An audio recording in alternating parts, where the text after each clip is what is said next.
Buenas noches, este es el diácono Santiago Rosado de la iglesia de San Sebastián en San Agustín, Florida. Esta noche vamos a continuar con nuestra clase sobre el Evangelio de San Mateo, pero antes de empezar la clase vamos a hacer nuestra oración para antes de leer la Sagrada Escritura. En nombre del Padre, del Hijo y del Espíritu Santo. Amén. Señor Jesús, abre mis ojos y mis oídos a tu palabra, que lea y escuche yo tu voz y medite tus enseñanzas. Despierta mi alma y mi inteligencia para que tu palabra penetre en mi corazón y pueda yo saborearla y comprenderla. Dame una gran fe en ti para que tus palabras sean para mí otras tantas luces que me guíen hacia ti por los caminos de la justicia y de la verdad. Habla, Señor, que yo te escucho y deseo poner en práctica tu doctrina, porque tus palabras son para mí vida, gozo, paz y felicidad. Habla, Señor, tú eres mi Señor y mi Maestro, y no escucharé a nadie sino a ti. Amén. Bueno, pues entonces vamos a dar comienzo con la clase, el capítulo 19, el que vamos a discutir esta noche, y el título de esta clase es ¿Quién puede salvarse? Vamos entonces a leer el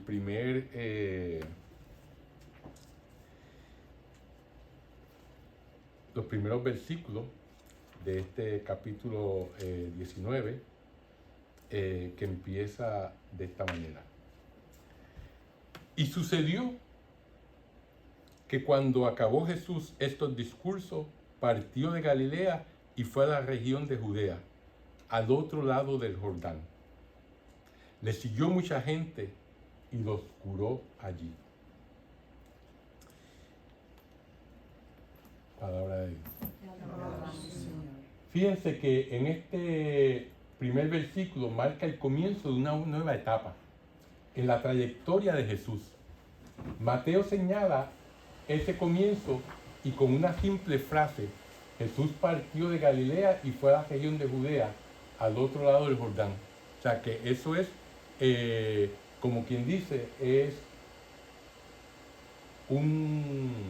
una introducción para dejarnos saber que está empezando una nueva etapa en su ministerio de evangelización. En esta frase no se menciona el nombre de Jerusalén. Sin embargo, se sabe que esa es la meta de la etapa que comienza ahora, que es ahora él se encamina hacia Jerusalén, hacia su pasión, hacia muerte y resurrección, ¿verdad? Ahora, un momento decisivo en la vida de Jesús es, sin duda, la decisión de subir a Jerusalén. Esta era la ciudad del gran rey, ¿verdad? Como la vimos descrita en el capítulo 5, versículo 25 de Mateo. Lo era para Jesús así como lo era para todos los judíos, ¿verdad? Jerusalén era donde estaba el templo, ¿verdad? Era el centro político, militar, religioso de toda la nación. Por lo tanto, significaba mucho más que solamente la capital de la nación. La subida a Jerusalén iba a traer confrontaciones nuevas y difíciles con las autoridades religiosas y políticas judías, y Jesús lo sabía, ¿verdad? Esto permite afirmar que ya Jesús tenía presente la eventualidad de un final violento. O sea, ya él se estaba dando cuenta que verdaderamente pues, ya sabía para lo que había venido, a dar su vida por todos nosotros. Ahora, vamos a seguir con los próximos versículos. Dice, y se le acercaron unos fariseos para ponerle a prueba, y le dijeron: ¿puede uno repudiar a su mujer por un motivo cualquiera? Él respondió: ¿no habéis leído que el Creador desde el comienzo los hizo varón y hembra? Y que dijo: por eso dejará el hombre a su padre y a su madre, y se unirá a su mujer, y los dos se harán una sola carne. De manera que ya no son dos, sino una sola carne. Pues bien, lo que Dios unió, no lo separa el hombre. Díganle pues, ¿por qué Moisés prescribió dar acta de divorcio y repudiarla? Díceles: Moisés, teniendo en cuenta la dureza de su corazón les permitió repudiar a vuestras mujeres, pero al principio no fue así. Ahora bien, les digo que quien repudia a su mujer, no por fornicación, y se case con otra, comete adulterio. Palabra de Dios. Alabamos, Señor. Fíjense, la ley permitía que el marido repudiara a su mujer si encontraba en ella algo desagradable, ¿verdad? Eso lo vemos, eso viene del libro de Deuteronomio, capítulo 24, versículo 1, donde dice bien claramente que si un hombre encuentra algo desagradable en su esposa, pues entonces le puede dar el acta de divorcio y ahí se acaba la relación, ¿verdad? Habían dos escuelas de pensamiento judío. Una de las escuelas ponía atención en la palabra algo, de la frase algo desagradable, ¿verdad? Del Deuteronomio. Y permitían repudiar a la esposa por los motivos más triviales. No cocinas bien, pues me divorcio de ti. Que tu pelo no es tan largo como yo quiero, pues me divorcio de ti. O sea que por las cosas más triviales se podían divorciar, ¿verdad? Eso era lo que una escuela de rabinos enseñaba y creía, ¿verdad? Las escuelas más rigurosas centraban su atención en lo desagradable de esta frase del Deuteronomio y solamente reconocían como motivo válido para el divorcio el comportamiento sexual de la mujer, especialmente el adulterio. O sea que si ella cometía adulterio, pues entonces se podía el marido divorciarse, pero no por algo trivial, no por algo que no tuviera importancia, ¿verdad? Esas eran las dos escuelas de pensamiento en aquella época. Ahora, la pregunta de los fariseos es averiguar si está permitido el divorcio por cualquier motivo, como vimos en el versículo 3, que no sea el comportamiento sexual de la mujer. O sea, Jesús está de acuerdo con la primera escuela, que era por algo, por cualquier cosa se podía divorciar. La pregunta de los fariseos constituye una verdadera trampa al hacer creer que Jesús tomaría partido a favor de una o de otra escuela, ¿verdad? O tú estás de acuerdo con la escuela A o con la escuela B. Pues desde el punto de vista de ellos no había una tercera opción, sino que solamente era una de esas dos lo que él tenía que escoger. Y si él escogía una, pues se echaba de enemigo a la otra. Y si escogía esta, pues entonces se echaba de enemigo a la primera, ¿verdad? Por lo tanto, eso era una trampa como la muchos que los fariseos le tendieron a Jesús. Ahora, Jesús elude el lazo que le tendían apelando a dos citas de la Escritura. Una en Génesis 1:27 y la otra en el capítulo 2, versículo 24. De acuerdo con el Génesis 1, la unión del varón y la mujer forma parte del plan de Dios sobre la creación, ¿verdad? Porque Él lo hizo varón y mujer, ¿verdad? De acuerdo con Génesis 2, con esta cita, Dios quiere que el marido y la mujer vivan unidos para siempre, porque ya no son dos, sino una sola carne, ¿verdad? Eso fue lo que Dios al principio de la creación instituyó. Lo hizo varón y mujer, y el hombre dejará a sus padres y se unirá a su esposa, y los dos serán una sola carne, ¿verdad? Tanto eso fue desde el principio de la creación el plan de Dios, lo que Dios quería para nosotros los seres humanos. Por tanto, no es lícito separar lo que el mismo Dios ha unido, ¿verdad? De este modo, Jesús se opone al derecho matrimonial y a la práctica que estaba vigente en el judaísmo en su tiempo, de que el esposo se podía divorciar por algo trivial o se podía divorciar solamente por el adulterio, ¿verdad? Y esto es lo que verdaderamente, esta cita es lo que también se llama la antropología, ¿verdad?, del hombre desde el punto de vista divino. Lo hizo hombre y mujer, no como hoy en día, que verdaderamente pues creen en los diferentes géneros, ¿verdad?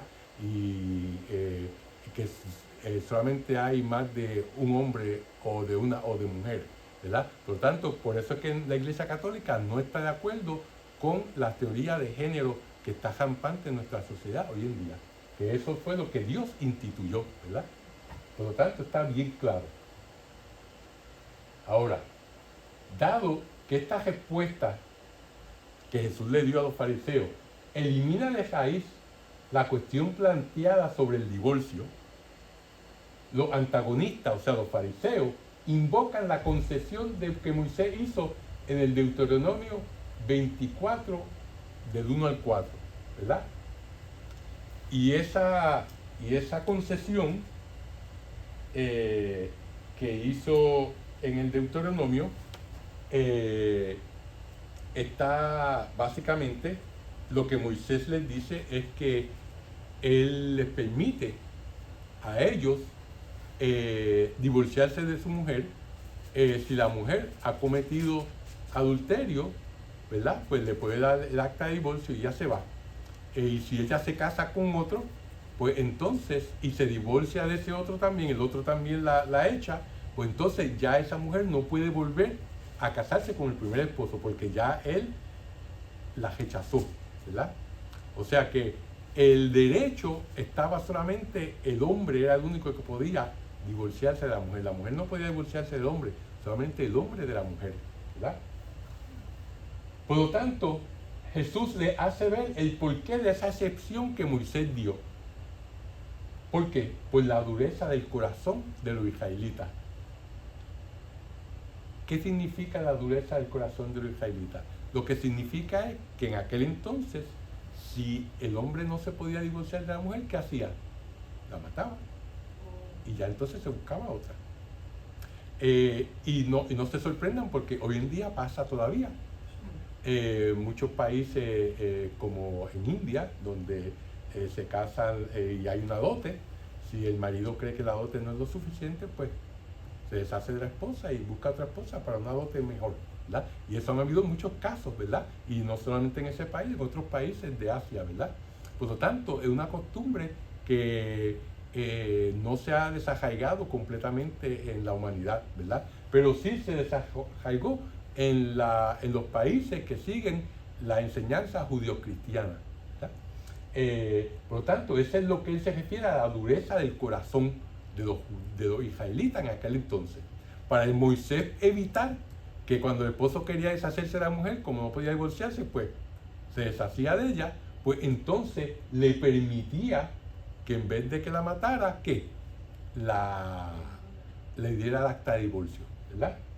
Y Jesús entonces reclama un retorno al designio original de Dios, ya que en la creación no fue así, como vimos en Génesis capítulo 1 y capítulo 2, donde Dios lo hizo varón y mujer, y el hombre dejará a su padre y a su madre y se unirá a su esposa y los dos serán una sola carne, ¿verdad? Por lo tanto, él le explica por qué Moisés permitió eso, pues la dureza del corazón de los israelitas en aquella época.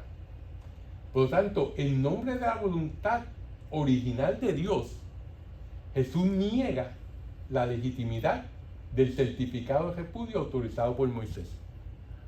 Porque ¿quién es el jefe mayor? ¿Moisés o Dios? Obviamente Dios, ¿verdad? Por lo tanto, eso es lo que Jesús le está diciendo en este pasaje. De este modo se rechaza la idea en donde a la mujer se le ponía a disposición del marido como si fuera una simple propiedad, ¿verdad? Al mismo tiempo se remite a los fariseos a Moisés, pero al Moisés de toda la ley y no al Moisés de un solo pasaje, ¿verdad? Porque uno puede probar cualquier cosa citando un pasaje de la Biblia, ¿verdad? Hasta uno puede probar que Dios no existe, ¿verdad? Porque en uno de los libros de la Biblia dice, el necio en su corazón dice, Dios no existe. Pues si uno corta ese versículo, pues dice, pues Dios no existe, ¿verdad? O sea que así, eso es algo que se hace mal uso de las escrituras. Por lo tanto, él le llama a los fariseos y dice, no solamente se puede tomar lo que Moisés dijo, sino se tiene que tomar todo el contexto de la Escritura, del Pentateuco. Y obviamente desde el principio Dios quería que fuera de esta manera. Por lo tanto, es toda la ley la que hay que tomar en consideración, no solamente un solo pasaje. Por lo tanto, si Dios quiere que el marido y la mujer sean una sola carne, lo que Dios ha unido no puede separarlo nadie, ni siquiera un legislador del calibre de Moisés, ¿verdad? O sea que Dios es que Él verdaderamente tiene la última palabra, que Él es nuestro creador. Por eso es que entonces Jesús le saca esos pasajes a relucir a los fariseos. Ahora, esta toma de posición de Jesús no está relacionada solamente con el matrimonio y con la cuestión del divorcio, sino que apunta a algo mucho más fundamental, que es la dignidad de la mujer y la relación entre los sexos, donde el hombre no está por encima de la mujer y la mujer no es esclava y servidora del hombre, el matrimonio, sino que los dos tienen una posición de igualdad, ¿verdad?, en el matrimonio. La esposa judía no tenía en aquel entonces ninguna posibilidad de iniciar un proceso jurídico para obtener la separación. Solamente el marido era el único que podía decirle, no te quiero, y vete de la casa. Y ya, con eso bastaba, ¿verdad?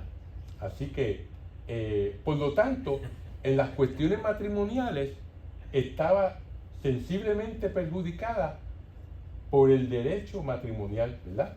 O sea, la mujer tenía siempre las de perder. No tenía ningún derecho ante la ley, ni ante la sociedad de aquella época.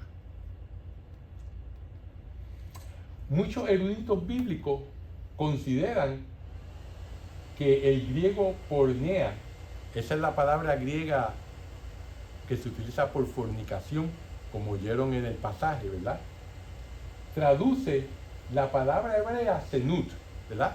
Porque ellos hablaban en hebreo o en arameo, ¿verdad?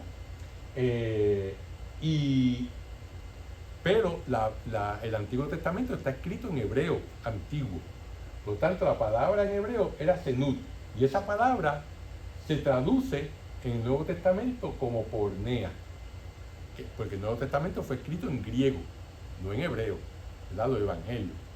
Por tanto, uno tiene que seguir la secuencia de las palabras, ¿verdad?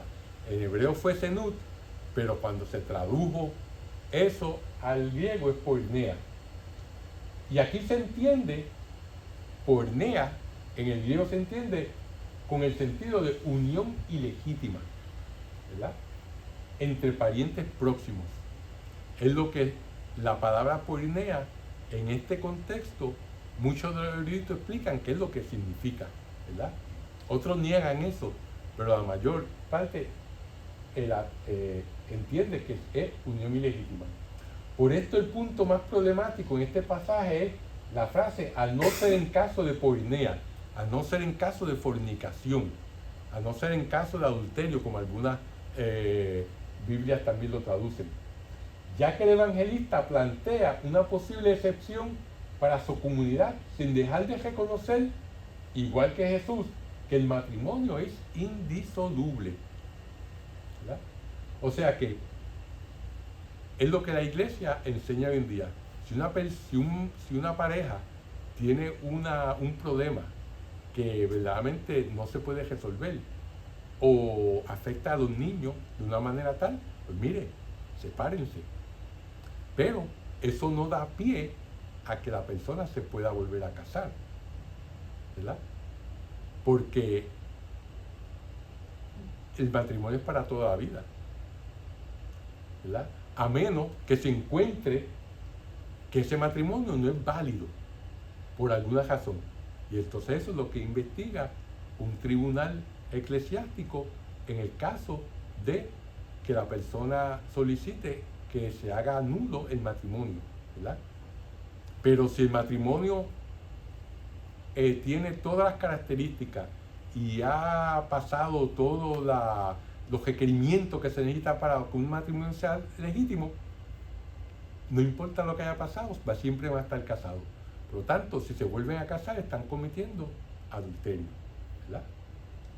El que se case. Ahora, fíjense una cosa. Otros piensan que realmente es una excepción a la regla, este pasaje. Porque los otros evangelios se encuentran pasajes como estos, pero nunca dicen con excepción de fornicación o con excepción de adulterio, sino solamente, básicamente, es lo que ha unido el hombre, nadie lo puede separar, ¿verdad? Sin embargo, y aquí está el punto importante, la reacción de los apóstoles en el versículo 10 es: si esa es la condición del hombre con respecto a su mujer, o sea que no se puede divorciar, no trae cuenta casarse. O sea que ellos obviamente en aquella época se encontraban de que tenían que tener la opción de divorcio si algo no estaba mal. Lo mismo que nuestra sociedad cree y promueve, ¿verdad? Hoy en día. Esta reacción de los apóstoles nos deja claro que para Jesús la unión matrimonial era algo indisoluble y el divorcio no era una opción, ¿verdad? Porque ellos, los apóstoles, dijeron: bueno, si ese es el caso, pues entonces no vale la pena casarse. Es mejor quedarse soltero, ¿verdad? Porque tú entras en una relación que no tiene salida. Y para eso, para ellos, era inconcebible, ¿verdad? Y entonces Jesús va todavía un poquito más allá. Y eso lo vamos a ver ahora en estos versículos del 10 al 12, que dice así: dícenle sus discípulos, si tal es la condición del hombre respecto a su mujer, no trae cuenta casarse, ¿verdad? Pero él les dijo: no todos entienden este lenguaje, sino aquellos a quienes se le ha concedido. Porque hay eunucos que nacieron así del seno materno, y hay eunucos que fueron hechos tales por los hombres, y hay eunucos que se hicieron tales a sí mismos por el reino de los cielos. Quien pueda entender, que entienda. Palabra de Dios. Pues fíjense, lo primero que uno tiene que ver es, la palabra eunuco significa alguien que no puede tener hijos, que ha sido castrado, ¿verdad? Por lo tanto, al escuchar la instrucción sobre el carácter permanente de la relación matrimonial, los discípulos sacan la conclusión de que si tal era la condición del hombre respecto a su mujer, entonces era preferible no casarse, como habíamos dicho anteriormente, ¿verdad? Era demasiado arriesgado comprometerse de una vez para siempre con una mujer que al cabo del tiempo podía perder todo su atractivo. O sea, me cansé de este modelo, que es un modelo nuevo, ¿verdad? Que no tenga los achaques, que no tenga esto, ¿verdad? Eso era la forma de pensar de antes y de hoy en día de muchas personas, ¿verdad? Por lo tanto, por eso es que los apóstoles se alborotaron y dijeron: pero espérate, esto es algo que es difícil, ¿verdad? De este modo expresaban un punto de vista que tomaba en cuenta solamente la conveniencia del hombre, ignorando por completo los derechos de la mujer, ¿verdad? Jesús distingue entonces tres categorías de personas. Como dice: bueno, pues si se quieren quedar solteros, pues mira, esto es lo que pasa con los solteros, ¿verdad? Dice: los que nacieron impotentes, ¿verdad?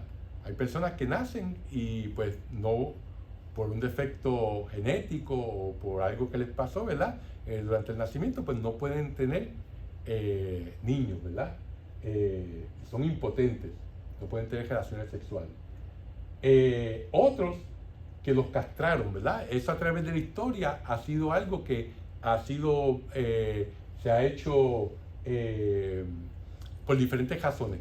Los reyes antes, que tenían un harén de diferentes esposas, cientos de esposas, pues necesitaban criados que las cuidaran. Por lo tanto, para que estos criados no tuvieran relaciones con su esposa, pues los castraban. Y eso eran eunucos, ¿verdad? Y pues, llegaban a ser en muchos de los reinos hombres muy poderosos, ¿verdad? Porque estaban cerca del rey. En la Edad Media, en el Renacimiento, había castraciones voluntarias. ¿Para qué? Para que la voz no le cambiara. Si la voz de un niño era muy preciosa, pues entonces los castraban Y de esa manera la voz no le cambiaba, porque la voz cambia cuando se empieza a producir testosterona, ¿verdad? En los años de la adolescencia. Por lo tanto, muchos padres que tenían hijos de esa de esto consentían en que los castraran. Y entonces la voz siempre le quedaba como un niño, ¿verdad? Y entonces pues eran personas que ganaban cantidad de dinero, porque era un adulto con una voz de soprano impecable, ¿verdad?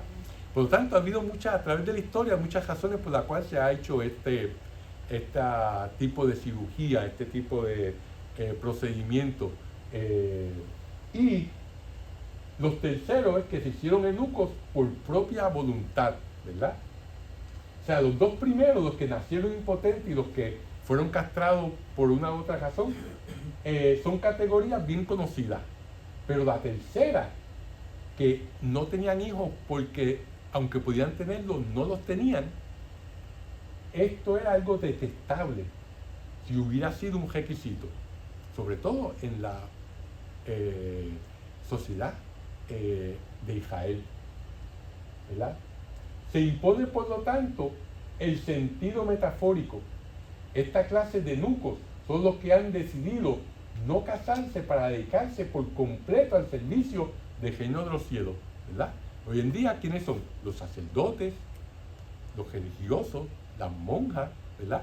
Que han decidido entregar toda su vida a Dios y han sacrificado a la posibilidad de tener hijos, ¿verdad? Así mismo como Jesús, que nunca se casó, así como San Pablo, que nunca se casó, ¿verdad? Son ejemplos que se han dedicado completamente al reino de los cielos y han evitado tener familia. En este punto, Jesús rompió con las ideas de su tiempo, eso de ser eunuco por el reino de los cielos, ¿verdad? Hacerlo por voluntad propia. No físicamente, pero sino absteniéndose. Él no se casó, Jesús no se casó, y propuso la abstinencia del matrimonio como la situación ideal para aquellos que quieren consagrarse totalmente al reino de Dios, ¿verdad? Lo inusitado y novedoso de esta decisión se hace más evidente si se consideran las ideas predominantes en el ambiente cultural de Jesús, ¿verdad? De aquella época. ¿Dónde qué? Donde los hijos se veían como una bendición. Todavía hoy en día se ven como una bendición, ¿verdad? Pero la esterilidad se veía en aquel entonces como que era un castigo de Dios, ¿verdad?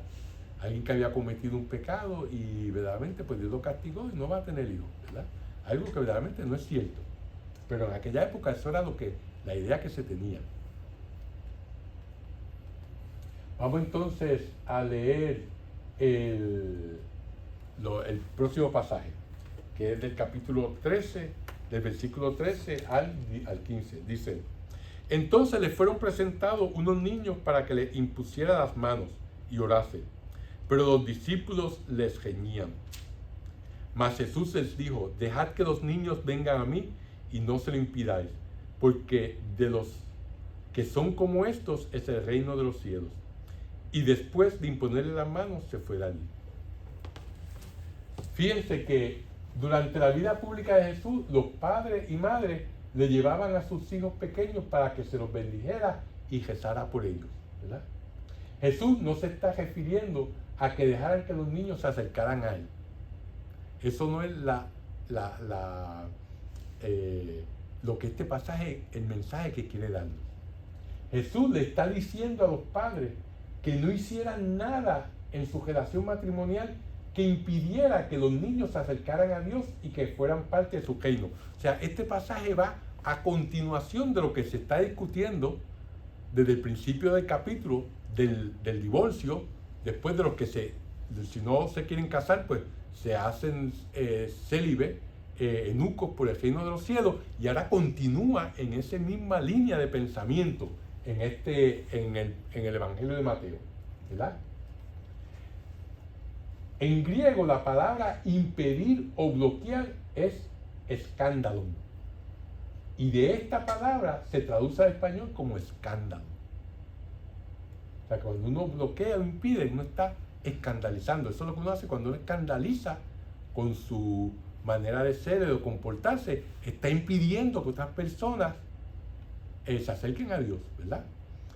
Lo que pasa desgraciadamente cuando un sacerdote abusa de niños, cualquier cosa, la persona se escandaliza y dice, yo no vuelvo a la iglesia, ¿verdad? Esa persona está bloqueando, ese sacerdote que hizo eso, o cualquier otra persona, no tiene que ser un sacerdote, un laico que va a la iglesia y de momento pues aparece que tiene otra mujer además de la esposa, o después descubren que se pasa de baja en baja, ¿verdad? Y dice, mira, y ese que va a la iglesia, mira lo que está haciendo, ¿verdad? Pues está escandalizando a otras personas, está impidiendo que esa persona diga, pues si eso lo hace entonces yo soy un santo, ¿verdad? Y entonces está impidiendo, eso es lo que se refiere a la palabra escándalo, ¿verdad? Por lo tanto, esto significa que el abuso de un niño, ya sea físico, mental o moral, le produce un impedimento, un bloqueo a ese niño, ¿verdad? Que, como todos sabemos, le deja una manera de pensar y de comportarse que se va a reflejar como adulto. Y la mayor parte de las veces una manera negativa, ¿verdad? El divorcio también produce un bloqueo o impedimento en los niños. ¿Por qué? Porque no todos, pero el divorcio, como quiera que sea, es un trauma para los niños, donde ve que sus padres se separan, ¿verdad? Y eso pues crea, si el divorcio todavía es más malo, es algo que hay una pelea constante y pues todavía es peor, ¿verdad? Hay diferentes niveles como todo en la vida, ¿verdad? Pero la separación de los padres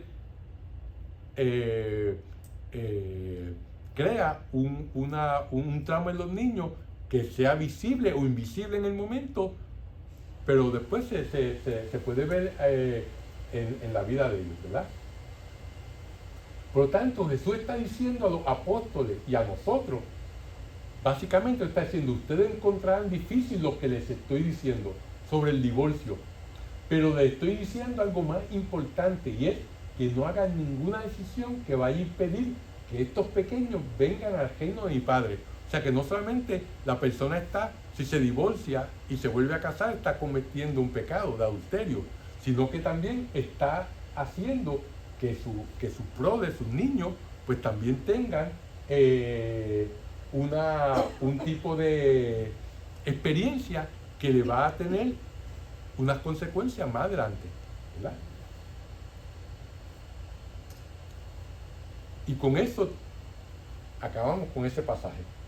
Ahora, vamos a seguir con el próximo pasaje, que es sobre el joven rico. Y dice así: en esto se le acercó uno y le dijo, Maestro, ¿qué he de hacer de bueno para conseguir vida eterna? Él le dijo, ¿por qué me preguntas acerca de lo bueno? Uno solo es el bueno. Mas si quieres entrar en la vida, guarda los mandamientos. ¿Cuáles? Le dice él. Y Jesús dijo, no matarás, no cometerás adulterio, no robarás, no levantarás falso testimonio, honra a tu padre y a tu madre, y amarás a tu prójimo como a ti mismo. Dícele el joven, todo esto lo he guardado, ¿qué más me falta? Jesús le dijo, si quieres ser perfecto, anda, vende lo que tienes y dáselo a los pobres, y tendrás un tesoro en los cielos. Luego sígueme. Al oír estas palabras, el joven se marchó entristecido, porque tenía muchos bienes. Palabra de Dios. Bueno, Mateo continúa con el tema de facilitar la entrada de la juventud al reino de los cielos. Para ello nos da el relato del joven rico. Ya nos habló de los niños, ¿verdad? Ahora nos va a hablar de este joven. O sea que todo, como ve, cómo está entrelazado en Mateo todos estos pasajes. Este joven viene a Jesús con toda la presunción y confianza en sí mismo que el dinero y su posición privilegiada en la sociedad le pueden dar. ¿Y por qué decimos eso? El joven le dice a Jesús, Maestro, ¿qué obra buena debo de hacer para alcanzar la vida eterna? Esta no es la pregunta correcta, ya que este joven es rico. Y si Jesús necesitara algo de este joven podría pagarle a sus sirvientes para que lo hicieran. O sea, no le va a costar nada a él hacer una obra buena, ¿verdad? Por lo tanto, al joven, como no le va a costar nada, él no tiene que hacer ningún cambio al hacer esta obra. Si Jesús le hubiese dicho, pues vete y mira, construye una casa para niños huérfanos, él tenía suficiente dinero para hacer eso, ¿verdad?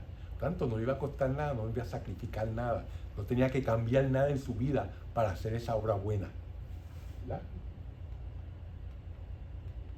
Por lo tanto, la conversación de este joven, que este joven tiene con Jesús, no implica ningún acto de conversión, ni de cambio en su estilo de vida. En otras palabras, yo continúo mi vida de la misma forma que la he llevado hasta el momento. Y solamente hago esta obra buena por ti. Es lo que básicamente le está diciendo este joven a Jesús, ¿verdad? Obviamente Jesús no hace las cosas de esta manera. Entonces Jesús le dice, ¿por qué me preguntas sobre lo bueno? ¿Verdad? La razón por la cual Jesús le pregunta esto es porque este joven viene a él sin conocerse a sí mismo. Este joven no se siente que necesita un Salvador. Jesús quiere que este joven entienda el significado de la palabra bueno, ¿verdad? Por eso Jesús le dice, uno solo es bueno, como que refiriéndose a Dios. Solamente Dios es bueno. En otras palabras, Jesús le quiere dejar saber, tú perteneces a la raza humana, que tiene una naturaleza caída. Yo he venido desde el cielo y me he encarnado para salvar a la humanidad. O sea, está haciendo ver la diferencia que hay entre ellos, ¿verdad? Por lo tanto, Jesús le contestó, todavía le he dado la oportunidad, si quieres entrar en la vida, guarda los mandamientos. Y ahora tenemos una discusión entre Jesús y el joven, ¿verdad? Es sobre lo que es bueno. Y está basado en un pasaje del Deuteronomio, capítulo 6, versículo 4 al 10, ¿verdad? Y ese pasaje dice, escucha Israel, Yahvé nuestro Dios es el único Yahvé. Amarás a tu Dios con todo tu corazón, con toda tu alma y con toda tu fuerza. Queden en tu corazón estas palabras que yo te dicto hoy. Se las repetirás a tus hijos, le hablarás de ellas, tanto si estás en casa como si vas de viaje, así acostado como levantado. Las atarás a tu mano como una señal y serán como una insignia desde tus ojos. Las escribirás en las llambas de tu casa y en tus puertas. Cuando Yahvé tu Dios te haya introducido en la tierra que ha de darte, según juró a tus padres Abraham, Isaac y Jacob, ciudades grandes y hermosas que tú has edificado. Palabra de Dios.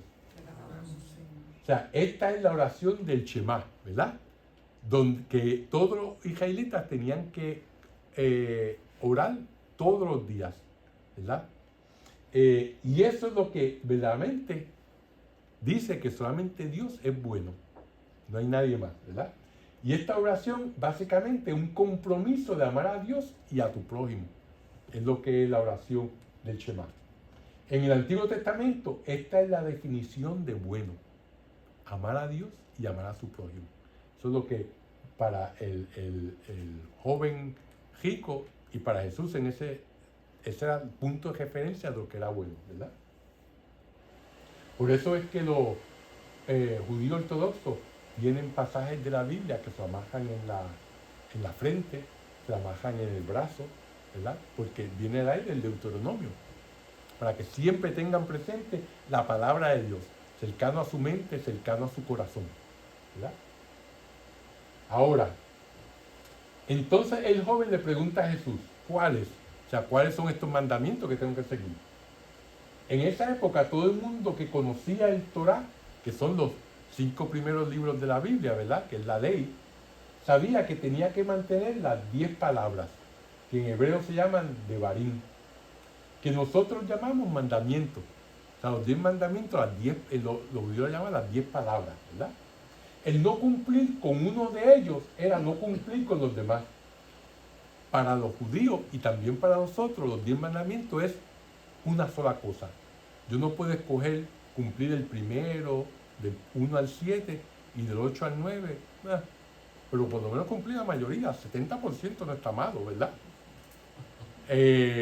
Pero para Dios no, para Dios uno tiene que cumplir todos los 10 mandamientos, ¿verdad? Por lo tanto, estas 10 palabras santas son mensajes divinos. Nuestra manera de demostrar que somos buenos es siguiéndolas, ¿verdad? Sin embargo, el verdadero propósito de seguir los 10 mandamientos es amar a Dios y a nuestro prójimo, que es la esencia de la Escritura. No es solamente seguir los mandamientos para nosotros salvarnos, para estar en bien con Dios, no. Eso es algo que es como tener una relación mercantil con Dios. Yo cumplo tus mandamientos y tú me salvas, ¿verdad? Yo te doy tal cosa y tú me das tal otra cosa, ¿verdad? Un pro quo que llaman la gente, ¿verdad? Yo te jasco tu espalda y tú me jascas la mía, ¿no? Eso es una relación que no es la relación que Dios quiere. Dios quiere que nosotros lo amemos a Él y sigamos sus mandamientos porque lo amamos a Él, ¿verdad? Y porque queremos agradarlo a Él, ¿verdad? Eso es lo que los 10 mandamientos son, ¿verdad? Debemos llevarlo a cabo porque amamos a Dios, no porque Él nos va a dar algo si nos portamos bien. Ahora, después de que Jesús le enumera al joven los mandamientos, y como nosotros vemos, los que le enumera son los mandamientos de amar al prójimo. No le está enumerando los mandamientos de amar a Dios, que es el primero, amar a Dios sobre todas las cosas. El segundo, no usar su santo nombre en vano, ¿verdad? El tercero, santificar la fiesta, ¿verdad? No, le dijo solamente los del prójimo. Dice, el joven le contesta, todo esto lo he guardado. ¿Qué me falta aún? ¿Verdad? Vemos que el joven siente que no ha cometido pecado. Por lo tanto, no tiene necesidad de cambiar nada en su vida, ni tampoco tiene necesidad de un Salvador. Como quien dice, yo soy perfecto, yo todo lo he cumplido. No hay nadie en el mundo que pueda decir eso, ¿verdad? Esta es una actitud muy común en nuestros días, desgraciadamente, ¿verdad? Y que nos debe preocupar, porque la gente dice, ay, yo soy bueno, yo no robo, yo no mato, ¿verdad? Yo no hago ninguna de esas cosas malas, pero el robar no es solamente llevarse algo que no es suyo, ¿verdad? Sino también es no trabajar hasta la hora completa y ponchar antes de tiempo, es quedarse de vago y cogerse 15 minutos más en lo que nos da el trabajo, el break del trabajo, ¿verdad? El matar no solamente es matar a alguien con una pistola o un cuchillo, sino es matar la imagen de una persona ante otra, ante el mundo, diciendo cosas que no son verdad, levantándole calumnias, ¿verdad? Uno mata con la lengua también. O sea que hay tantas cosas, ¿verdad? Pero sin embargo, pues la gente se implica, yo no mato, yo no jodo, pues yo estoy bien con Dios. Como dice, coge estos mandamientos nada más y los demás pues no van a la misa, no aman a Dios sobre todas las cosas, porque pues tienen, le dan pleitesía, le rinden homenaje al ídolo del dinero, de los placeres, de los honores, del poder, ¿verdad? Y así por el estilo. Por lo tanto, eso es algo muy común en nuestros días, ¿verdad? Esa actitud de este joven rico, donde yo no tengo nada con que tengo que confesarme, no tengo nada que me tengo que arrepentir, ¿verdad? Por lo tanto, es interesante ver que los mandamientos que Jesús le enumera al joven, como dije anteriormente, son aquellos que tienen que ver con nuestro amor al prójimo, ¿verdad? Como nos dice, por ejemplo, el versículo 18, que nos dice,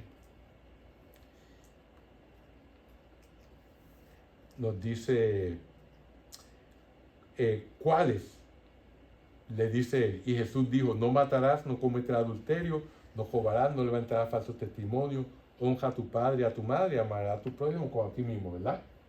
¿Verdad? Por lo tanto, como ya hemos dicho, desde el punto de vista del joven, él es bueno, él no tiene nada que tiene que hacer para cambiar en su vida.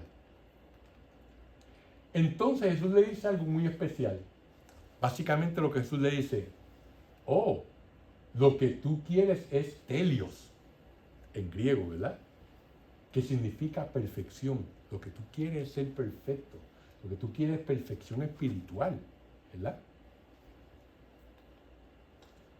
Por lo tanto, entonces Jesús le dice, si quieres ser perfecto, si quieres ser telios, anda, vende tus bienes y dáselos a los pobres, y tendrás un tesoro en los cielos.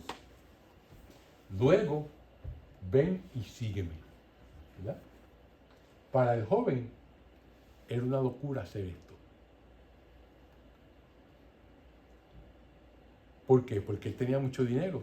Y segundo, porque no entendía a Jesús. Las enseñanzas del Sermón de la Montaña y las beatitudes que se encuentran en el capítulo 5 de este Evangelio, ¿verdad? Dichosos los pobres de espíritu, dichosos los que sufren, ¿verdad? Son las enseñanzas que este joven desconoce completamente y que explican a él, si la supiera, lo que Jesús le estaba pidiendo.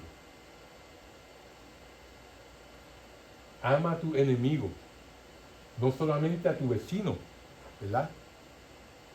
Como dice el capítulo 5. En el capítulo 5 de este Evangelio, Jesús nos explica lo que significa ser bueno. Va mucho más allá de lo del Shema, del Deuteronomio, ¿verdad? Ama a tu enemigo. El Shema decía que tenías que amar a Dios y a tu prójimo. Jesús dice, no solamente tienes que amar a Dios y a tu prójimo, tienes que amar a tus enemigos, ¿verdad? No solamente a tu vecino. Bienaventurados los pobres de espíritu, porque ellos serán el reino de los cielos, ¿verdad? Y nos dice todavía en Mateo capítulo 6, nos dice en el versículo 19, dice, no amontonen tesoros en la tierra, donde hay polilla y herrumbre que cojoen, y ladrones que socavan y roban. Amontonen más bien tesoros en el cielo, donde no hay polilla ni herrumbre que cojoan, ni ladrones que socaven y roben, ¿verdad? Eso nos dice en el capítulo 6, que eso es lo que le está diciendo él al joven, ¿verdad? Vende lo que tiene y ven. En Mateo capítulo 13 nos dice en el versículo 34, todo esto dijo Jesús en parábola a la gente y nada hablaba sin parábola, ¿verdad? O sea que Jesús enseñaba y toda esta enseñanza el joven no la había oído, no la sabía. Por tanto, no podía entender lo que Jesús le estaba pidiendo a él, ¿verdad? Por lo tanto, como él no conocía ninguna de estas enseñanzas de Jesús y creía que con hacer una buena obra era suficiente para entrar al reino de los cielos, ¿verdad?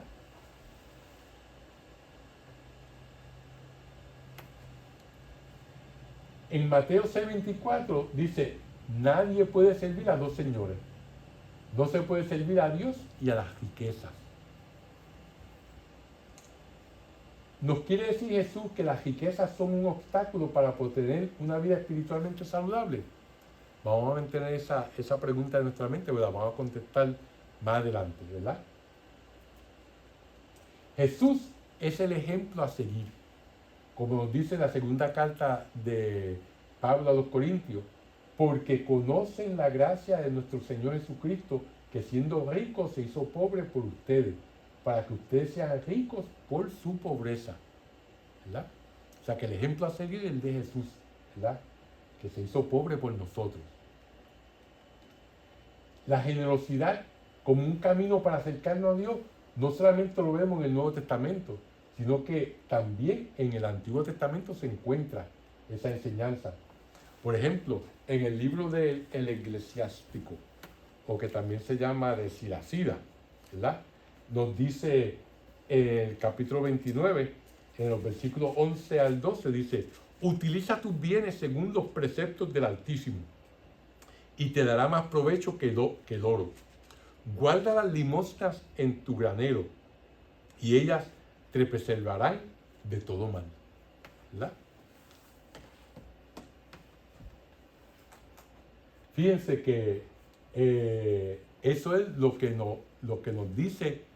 Ahora vamos a explicar, vamos a tratar para contestar la pregunta. ¿Nos quiere decir Jesús que las riquezas son un obstáculo para poder tener una vida espiritualmente saludable? Pues eso lo vamos a ver ahora en estos próximos versículos del capítulo 19, ¿verdad? Que nos dice así: entonces Jesús dijo a sus discípulos: yo os aseguro que un rico difícilmente entrará en el reino de los cielos. Os lo repito, es más fácil que un camello entre por el ojo de una aguja que un rico entre en el reino de los cielos. Al oír esto, los discípulos, llenos de asombro, decían: entonces, ¿quién se podrá salvar? Jesús, mirándolo fijamente, dijo: para los hombres esto es imposible, pero para Dios todo es posible. ¿Verdad? Fíjense que Jesús nos está diciendo aquí que no hay un verdadero problema con el dinero. Como dice San Tomás de Aquino, el dinero es neutral. Todo depende de cómo lo use uno. Si uno utiliza el dinero para hacer obras de caridad, pues el dinero es bueno. Si uno lo usa el dinero para solamente satisfacerse uno mismo y para causar mal, ¿verdad? Y hacer que otros caigan en pecado, pues entonces el dinero es malo. Depende de cómo se use. El verdadero problema es nuestro apego y amor a la riqueza. Ese es el problema. Todos, en mayor o menor manera, como el joven rico, tenemos esta preferencia o inclinación por los bienes materiales, unos más que otros, ¿verdad? Cuando hablamos de riqueza, no nos estamos refiriendo al dinero que uno tiene en su cartera. A eso no nos referimos cuando decimos riqueza.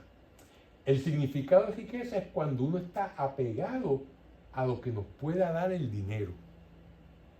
Eso es lo que significa riqueza cuando se habla en el Evangelio. El joven rico estaba apegado a todos sus privilegios y a lo que él podía adquirir con su dinero.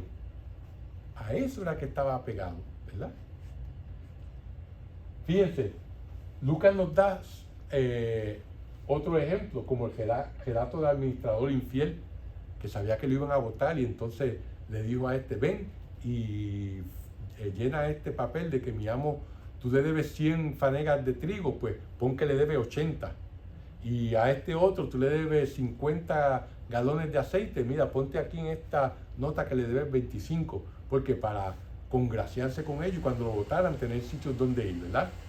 O sea que él estaba pegado, dijo, y él decía: yo estoy ya muy viejo para trabajar, y tengo soy muy orgulloso para estar pidiendo limosna. Por lo tanto, déjame hacer esto, ¿verdad? Ese administrador infiel estaba pegado a su estatus social, ¿verdad? Y a las cosas que el dinero le podía proveer. Y el otro es el relato famoso del rico Epulón y el pobre Lázaro, ¿verdad?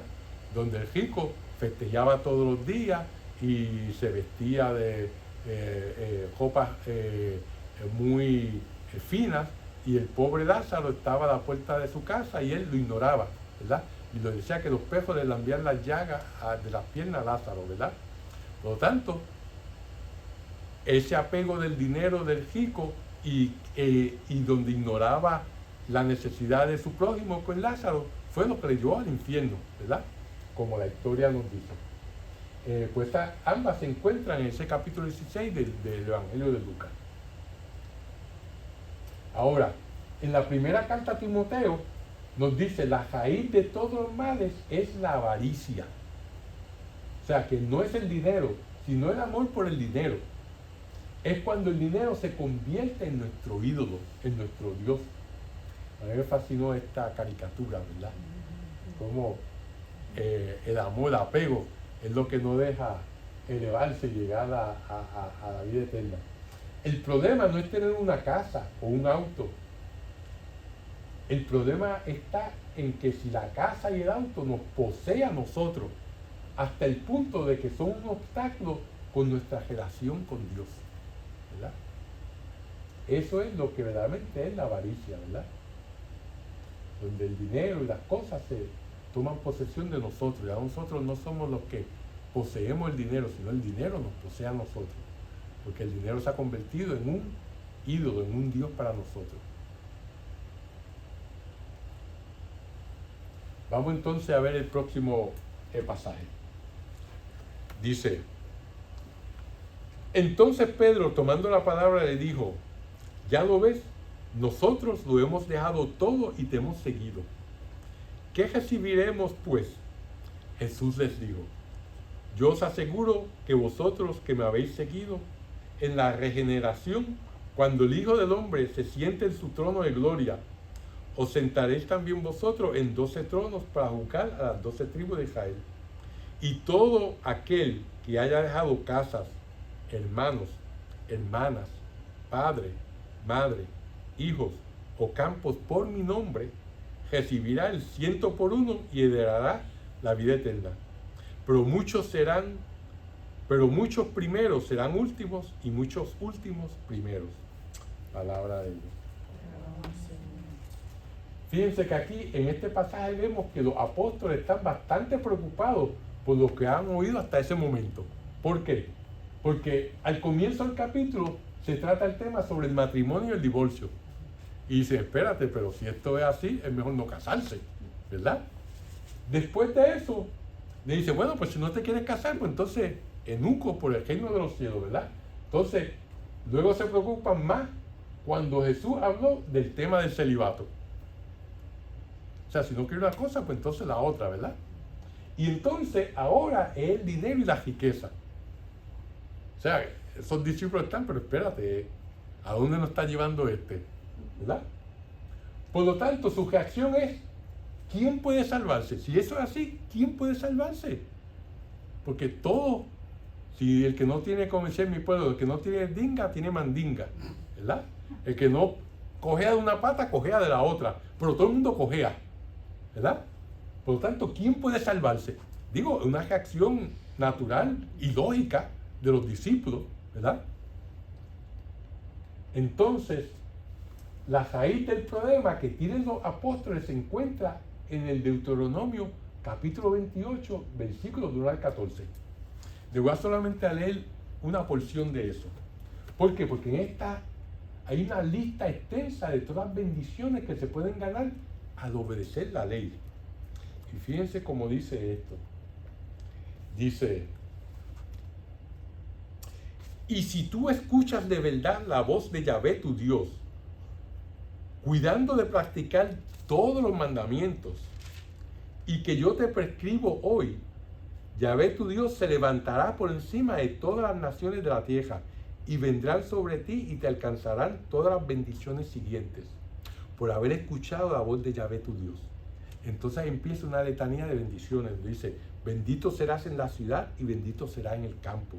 Bendito el fruto de tu vientre, el fruto de tu suelo, el fruto de tu ganado, el parto de tus vacas y las crías de tu oveja. Bendita tu cesta y tu artesana. Bendito serás cuando entres y bendito serás cuando salgas. A los enemigos que se levantan contra ti, Yahvé los convertirá en vencidos. Y así sigue. Y dice: Yahvé te pondrá la cabeza y no en la cola. ¿Verdad? Y así sigue. O sea que dice una serie de bendiciones si tú has escuchado la voz de Yahvé y sigues sus mandamientos. Eso es lo que el Antiguo Testamento enseña, ¿verdad? Si tú te portas bien y sigues los mandamientos, mira, Papá Dios te va a dar todas estas cosas. Te va a dar riqueza, te va a dar ganado, va a hacer que tus enemigos estén a tus pies. Olvídate, tú vas a ser el cheche del pueblo, pero tienes que seguir el mandamiento. Tienes que seguir lo que Dios manda, ¿verdad? Por lo tanto, con eso en mente, parece como si Jesús estuviera cambiando las reglas. ¿Verdad? Porque le está diciendo, no puedes tener apego al dinero, pero dicen, pero espérate, pero si yo soy bueno, papá Dios me va a dar dinero. Y yo voy a tener buenas casas, yo voy a tener ganado. Y o sea, eso es, voy a tener bienes materiales si sigo los mandamientos. Que hoy en día es lo que vemos en muchos de nuestros hermanos separados, que es el evangelio del progreso. Eso es lo que muchas de la iglesia que son hermanos separados están predicando. Si tú sigues los mandamientos, Dios te va a ayudar en tu trabajo, te va a dar un carro nuevo, va a tener una casa, olvídate. O sea, están predicando lo que se predicaba en el Antiguo Testamento, pero no lo que predica Jesús, ¿verdad? Lo que los apóstoles no entienden es que en el Antiguo Testamento las buenas acciones se recompensaban con bienes materiales. Lo dice Deuteronomio bien claro, ¿verdad? Se suponía que estas enseñanzas se aplicaran a la vida espiritual. Cuando Jesús vino, entonces tú te portas bien, tú sigues los mandamientos, no te garantiza que tú tengas una buena casa, no te garantiza que tú tengas un buen trabajo, no te garantiza que, sí te va a garantizar que tengas alegría en tu corazón, sí te va a garantizar que cuando tú estés en momentos más difíciles, la presencia de Dios va a estar contigo, que tú vas a sentir a Jesús en tu corazón, y en las altas y en las bajas Él va a sostenerte. Y si tú sigues los mandamientos y verdaderamente amas a Dios, pues un día estarás en el paraíso con Él. O sea, eso es un poco diferente a lo que dice el Antiguo Testamento. O sea, Jesús vino y subió. La recompensa ya no es el material. En el Antiguo Testamento, como ustedes lo que entendían, los judíos, era lo material, pues la recompensa, materiales se utilizaban para recompensar el que se portaba bien, ¿verdad? Pero, verdaderamente, eso no es lo que Jesús enseña, ¿verdad? Y entonces por eso para ellos Jesús está cambiando las reglas del juego. Y por eso dicen, ¿quién se puede salvar? Digo, porque antes si yo me portaba bien, pues podía tener todo lo que yo quisiera, ¿verdad? Y era porque Dios me bendijo. Si yo era rico era porque Dios me bendijo. Y yo me porté bien. Si yo era un pobre y estaba esto, era porque yo debía haber un pecado. Mis padres pecaron y por eso yo soy pobre y no me sale nada bueno, ¿verdad? O sea, esa era la mentalidad de aquel entonces y es la mentalidad de mucha gente hoy en día, desgraciadamente. Bueno, pero, ¿qué pasa? Jesús nos quiere dar riquezas espirituales. Lo material es nada en comparación. Pero nosotros estamos atrapados en nuestro apego a las cosas materiales. No hemos salido del Antiguo Testamento. Esta situación nos impide ser parte de su reino. Es más fácil a un camello pasar por el ojo de una aguja que a un rico entre al reino de los cielos, ¿verdad? ¿Quién se puede salvar? Una de las interpretaciones de esto es que en la antigua Jerusalén había una puerta que se llamaba la aguja. Había una puerta dentro de otra puerta, una puerta bien grande, se abría para que pasaran los camellos, los caballos, las cajetas. Entonces cuando no pasaba eso, había una puertita pequeñita para que solamente pasara una persona. Y muchas veces, si uno va a Jerusalén, a Belén, a la iglesia de la Natividad, la puerta todavía es más baja para que uno tenga que agacharse, para que uno tenga humildad al entrar a la iglesia, ¿verdad? Por lo tanto, un camello no podía pasar por esa puerta pequeñita, que era más que para un ser humano, ¿verdad? Por lo tanto, una interpretación es que Jesús se estaba refiriendo a esa puerta de la aguja, ¿verdad? Que era estrecha y hacía difícil que un camello pasara por ella. Ahora, los apóstoles se están dando cuenta que no es fácil entrar en el reino de los cielos. Eso no es para todo el mundo. Pero Mateo nos da esta enseñanza de que no es fácil entrar en el reino de los cielos. Pero Lucas nos demuestra cómo Jesús puede pasar a un hombre a través del ojo de una aguja. A un rico a través del ojo de una aguja. ¿Verdad?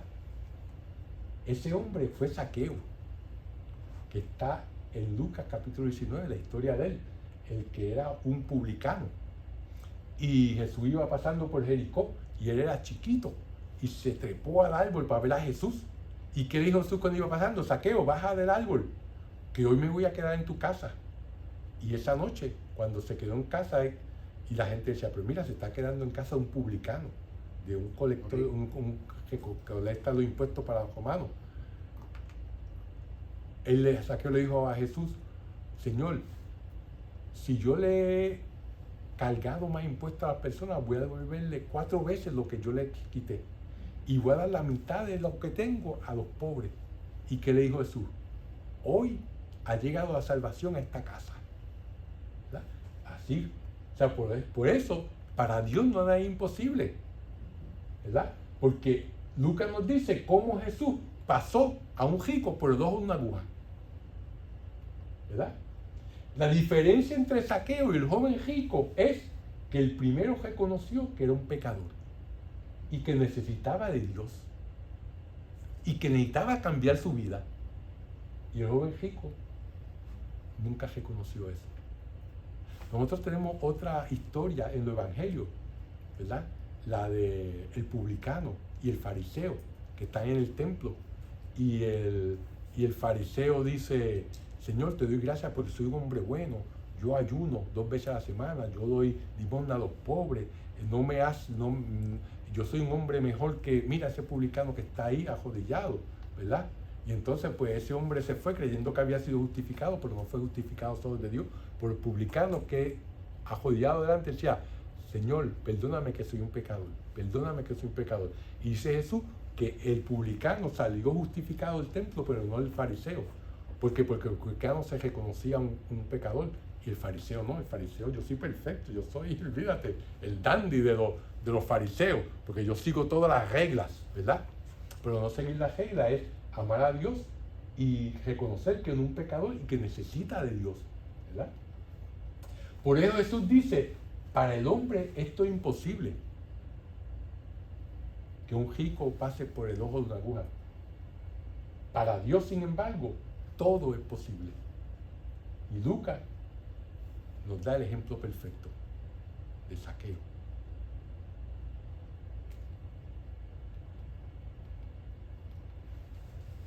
El significado de que los apóstoles se sentarán sobre 12 tronos para juzgar a las 12 tribus de Israel es que ellos serán los líderes espirituales del reino de Dios. ¿Cuál es el reino de Dios? La iglesia, ¿verdad? En el versículo 29 Jesús consuela a los apóstoles y les promete la recompensa de la vida eterna a todos aquellos que lo sigan a él. Los que dejen padres, madres, hijos, casa, campo, recibirán el 100% y la vida eterna, ¿verdad? Y después termina diciendo, los primeros serán últimos y los últimos serán primeros. A Mateo le fascina los proverbios, ¿verdad? Y este es un proverbio. Este capítulo termina con este proverbio y nos deja entender que Jesús y sus discípulos, aunque eran los últimos en aquel tiempo, pecadores, personas pobres, personas sin educación, ¿verdad?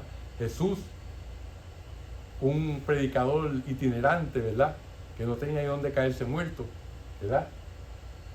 Eran los últimos, pero después de la resurrección fueron los primeros en el reino de los cielos. Y con esto acabamos este capítulo 19. Vamos entonces a hacer la oración en el nombre del Padre, del Hijo y del Espíritu Santo. Dios te salve María, llena eres de gracia, el Señor es contigo, bendita tú eres entre todas las mujeres y bendito es el fruto de tu vientre Jesús.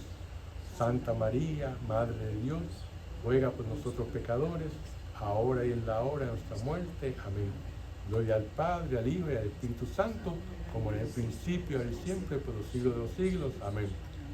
Dios los bendiga y pasen buenas noches.